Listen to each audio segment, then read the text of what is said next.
Doctor Zakir, এটা কি সুন্নত যে আমরা মাথা ঢেকে রাখব, মানে টুপি পরব? কারণ আমরা দেখতে পাই যে অনেক ধরনের লোক, বিশেষ করে যারা মধ্যপ্রাচ্যে ছিলেন অথবা হয়তো হজ পালন করে ফিরে এসেছেন, তারা নামাজ পড়ার সময় ইচ্ছে করেই মাথায় টুপি পরে না। এরকম করার কি বিশেষ কারণ আছে? আসসালামু আলাইকুম ওয়া রাহমাতুল্লাহি ওয়া বারাকাতুহু। সুপ্রিয় দর্শক মণ্ডলী, ডক্টর জাকির নায়েককে প্রশ্ন করছেন যে রাসূলুল্লাহ সাল্লাল্লাহু আলাইহি ওয়াসাল্লাম কিরকম টুপি ব্যবহার করেছেন, বা নামাজ পড়ার জন্য কি টুপি অবশ্যই পরতে হবে? এই বিষয়টি আমাদের অনেকেরই জানা নেই। তো চলুন আজকের ভিডিওটিতে আমরা সেই বিষয়টি জেনে আসি ডক্টর জাকির নায়েকের কাছ থেকে। ভিডিওটি শেষ পর্যন্ত দেখবেন। প্রশ্নের প্রথম অংশটার কথা যদি বলি যে এটা কি সুন্নাহ, মাথা ঢেকে রাখা এটা কি মুস্তাহাব, এরকম অনেক হাদিস আছে যেগুলো বলছে যে নবী মুহাম্মদ সাল্লাল্লাহু আলাইহি সাল্লামের মাথা সবসময় ঢাকা থাকতো, হয় টুপি থাকতো অথবা পাগড়ি অথবা শিরস্ত্রাণ, আর সে সময় সাহাবাগণের মাথাও ঢাকা থাকতো। এই হাদিসটা আছে সহিহ মুসলিমে, খণ্ড নম্বর 2, বুক অফ হাজ, হাদিস নম্বর 3148। বলা হয়েছে যে নবী সাল্লাল্লাহু আলাইহি সাল্লাম যখন মক্কা বিজয়ের দিনে মানুষজনের সাথে দেখা করতেন তখন কালো পাগড়ি পরতেন। অনেক হাদিস বলছে নবী মাথা ঢেকে রাখতেন। এছাড়া আরেকটা হাদিসের বর্ণনা দিয়েছেন ইবনে ওমর। বলা হয়েছে যে মুহাম্মদ সাল্লাল্লাহু আলাইহি সাল্লাম সাদা টুপি পরে থাকতেন, বর্ণনা দিয়েছেন ইবনে ওমর। আর তাবরানির মতে তিনি বলেছেন এই হাদিসটা একটা হাসান হাদিস, সহিহ হাদিসের একটা ক্যাটাগরি হাসান। আর এটা ইমাম সৈয়দের মতে বলা হয়েছে এটা উঁচু মানের সহিহ হাদিস। তিনি তার বইতে লিখেছেন সিরাজ আল মুনির, খণ্ড নম্বর 4, পৃষ্ঠা নম্বর 112। এটা উঁচু মানের সহিহ হাদিস যে মুহাম্মদ সাল্লাল্লাহু আলাইহি সাল্লাম সাদা টুপি পরতেন। আরবি শব্দ হচ্ছে কুফি, মানে ক্যাপ। এখানে আমরা বলি টুপি। এটা সহিহ হাদিস। অনেক হাদিস বলছে সাহাবাগণ মাথা ঢেকে রাখতেন। আরেকটা হাদিসের উল্লেখ করা হয়েছে সহিহ বুখারীতে, খণ্ড নম্বর 7, বুক অফ ড্রেস, হাদিস নম্বর 5802। আনাস বিন মালিক রাদিয়াল্লাহু আনহু মাথা ঢেকে রাখতেন, মাথায় টুপি পরতেন।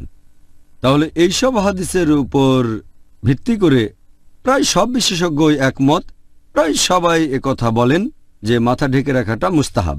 এটা আমাদের নবীর সুন্নত, এটা মুস্তাহাব, উৎসাহ দেওয়া হয়েছে। আর সুন্নিদের 4টা মাযহাবী, হানাফি, শাফি, মালিকি, হাম্বলি, এই 4 মাযহাবের সবাই আর এই 4 ইমামের প্রত্যেকেই একমত যে মাথা ঢেকে রাখাটা হচ্ছে মুস্তাহাব। আর নামাজ পড়ার সময়ও মাথা ঢেকে রাখাটা হচ্ছে মুস্তাহাব, এটা মুস্তাহাব। মাথা না ঢেকে নামাজ পড়াটা হচ্ছে মাকরু।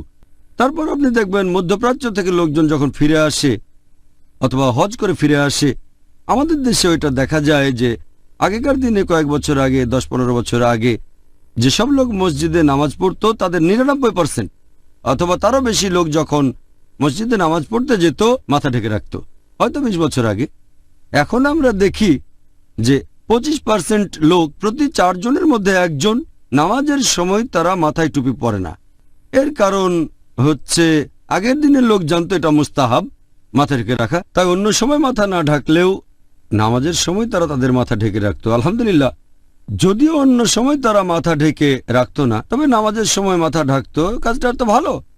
মধ্যপ্রাচ্যে গিয়ে এখন লোকজন জানতে পারে যে মাথা ঢেকে রাখা ফরজ না, তবে নামাজ কবুল হয়, না ঢাকলে সমস্যা নেই।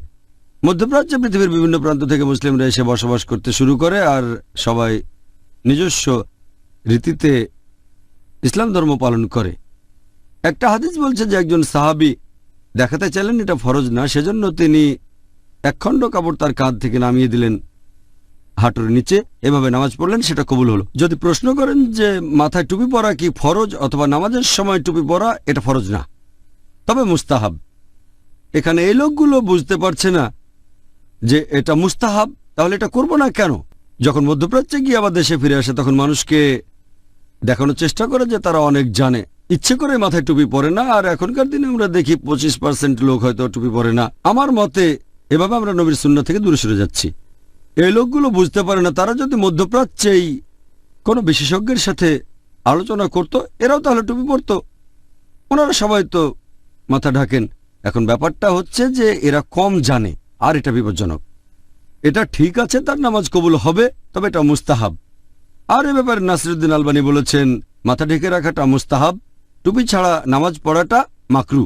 তো আশা করছি আপনারা পুরো ভিডিও দেখে বুঝতে পেরেছেন যে রাসূলুল্লাহ সাল্লাল্লাহু আলাইহি সাল্লাম কেমন টুপি ব্যবহার করেছেন, বা নামাজ পড়ার সময় টুপি কি অবশ্যই ব্যবহার করতে হবে, বিষয়টি অবশ্যই আপনারা বুঝতে পেরেছেন। ভিডিওটি ভালো লাগলে অবশ্যই লাইক কমেন্ট শেয়ার করবেন, চ্যানেলটিকে সাবস্ক্রাইব করে রাখবেন। আসসালামু আলাইকুম ওয়া রাহমাতুল্লাহি ওয়া বারাকাতুহু।